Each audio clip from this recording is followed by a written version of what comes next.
seharusnya perkara tanah itu diselesaikan melalui ranah perdata ya.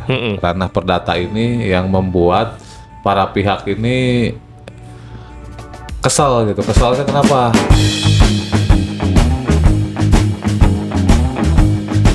Assalamualaikum warahmatullahi wabarakatuh.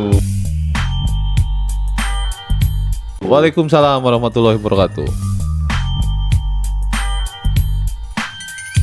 Penikmat hukum sekalian, bersama kita Advokat Duo, modal kalian debat dan tarung gagasan di warung kopi. Apa kabar bro? Alhamdulillah kabar baik bro. Kemana aja bro? Ya di sini aja bro. Kantor kita kan di sini bro. Lu rambut lu mirip Janhua bro. Lu rambut lagi. Lu tuh Janhua kan ya? Tahu. Case yang apa? Case yang di Surabaya tuh. Ya udah Dugaan. ditahan sekarang. Dugaan apa ya? Pengerusakan ya? Pengerusakan. Tapi tenarnya gara-gara nahan ijazah. Iya. Iya. Tapi nggak ada lagi yang lebih seru bro. Apa tuh? Bukan rambut bule atau rambut Janhua yang lagi trending, tapi ormas bro.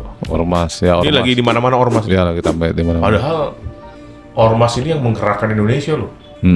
Ada NU, apalagi bro Muhammadiyah. Ya. Wah banyak banget bro ormas-ormas yang luar biasa. Belum underbow ormasnya. Iya. Bagus-bagus. Nah, tapi ormas sekarang diidentikan dengan kegiatan penegakan premanisme. Premanisme.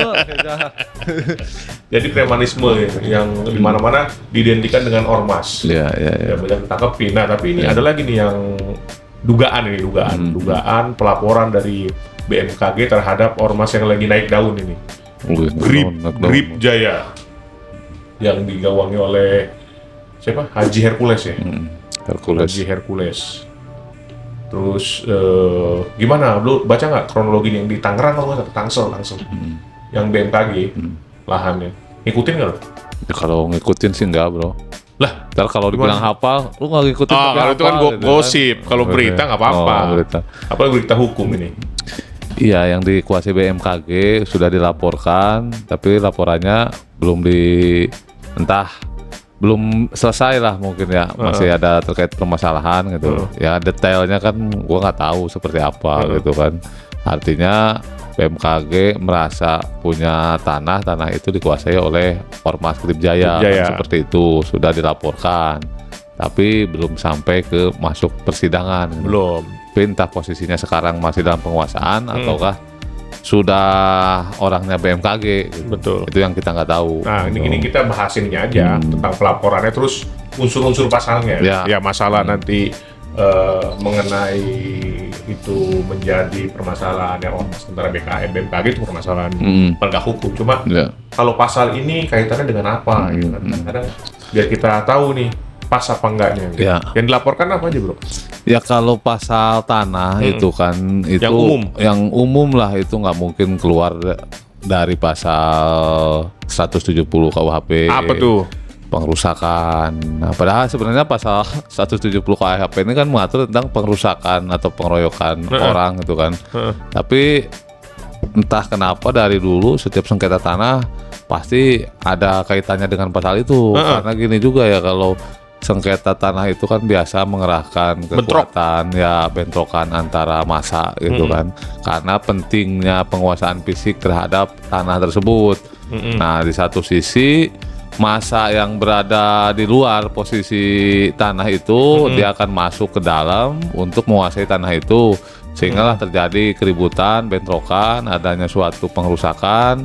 Nah itulah dilaporkanlah sama pihak yang merasa dirugikan dan tanahnya dimasuki oleh pihak lawan. Itu pasal tentang pengerusakan di pasal 170 KUHP. Terus yang umum itu lagi ancamannya 5 tahun 6 bulan. 5 tahun 6 bulan. Gitu. Nah, cuma ancaman yang pasal-pasal berkaitan khusus dengan tanah ini memang ancamannya sangat-sangat ringan gitu, bahkan tipiring, karena yang mengatur menguasai penguasaan lahan tanpa izin itu diatur di Perpu. Itu ancaman pidana cuma 3 bulan. Perpu mana? Perpu tahun 60, ada Perpu nomor 51. Wah itu masih berlaku? Itu ya masih berlaku lah. Karena belum ada peraturan baru gitu kan. Nah terus Ada juga pasal 385 KUHP itu terkait dengan penyerobotan tanah. Itu pun nggak lama ancamannya. Berapa tahun? Nggak nyampe 1 tahun, 9 bulan. Maksimal? Ya. Jadi untuk perkara tanah ini memang tidak ada ancaman yang maksimal, yang nggak ada ancaman yang berat gitu. Adapun ancaman yang berat ya pasal 170 KUHP. Tapi itu nggak berkaitan dengan tanah sebenarnya. Cuma sering terjadi di dalam suatu sengketa tanah orang menggunakan pasal itu. Karena apa? Karena ya pasal itu ancamannya 5 tahun 6 bulan sehingga ada upaya polisi bisa melakukan upaya penahanan gitu. Kalau satu lagi yang lain?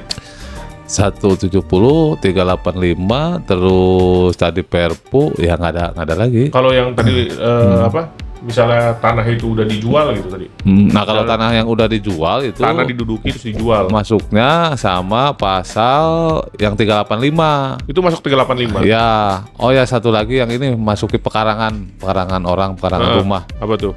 Itu KUHP itu ya ancamannya nggak nyampe 1 tahun juga, itu ringan juga gitu. Pasal 167 KUHP.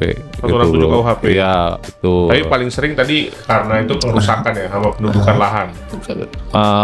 Ya pengerusakan yang sering dipakai malah pengerusakannya karena ancamannya paling kenceng lah dibanding pasal-pasal yang khusus berkaitan dengan tanah. Nah, gitu. kalau mendudukan lahan itu, pendudukan lahan.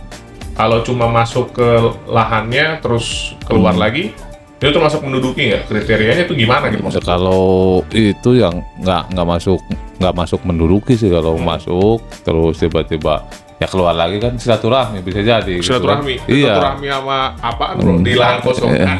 Ya siapa tahu ada orang yang mau ditemuin di situ. Nah gitu. Jadi kalau masuk pekarangan orang tanpa izin atau rumah itu kan kondisinya memang harus dalam kondisi tertutup, suatu ruangan tertutup. Itu kalau masuk ke pekarangan. Ya kalau mau pasal itu yang dikenakan itu kondisinya misalkan lahannya itu tertutup, orang berarti memaksa lahannya masuk. Lahan kosong yang dipagerin, baru kita masuk. Ngangon kambing misalnya di dalam. Ya tanpa izin misalkan. Nah itu bisa dikenakan pasal masuk itu gitu. gitu. Tapi kalau lahan terbuka kan biasanya kalau tanah yang luas itu berhektar-hektar kan nggak mungkin juga ditutup gitu kan. Betul. Biasanya lahan terbuka nanti dikuasai, nah itu nggak bisa dikenakan pasal itu. Nah kalau lahan terbuka dibikin pos penjagaan, Dia penguasaan lahan tanpa izin di pagar gitu. itu masuknya Perpu yang tahun 60 benar nomor 51. Ancamannya hanya 3 bulan gitu. Sama 3 bulan. Jadi nggak ada nggak ada suatu hal yang mengerikan gitu kan untuk perkara tanah itu. Jadi orang gampang aja mengerahkan massa. Wong ancaman hukumannya sangat ringan kok gitu kan. Iya. Dan ini termasuk sebenarnya perkara tanah itu perkara yang mempengaruhi sosial masyarakat. Ya, itu kan sering banget tuh terjadi bentrokan dan kenapa nggak selesai ya? Karena gini, seharusnya perkara tanah itu diselesaikan melalui ranah perdata ya. Ranah perdata ini yang membuat para pihak ini kesal gitu. Kesalnya kenapa? Nunggu terlalu lama prosesnya gitu. Bahkan bisa 3 tahun, 5 tahun.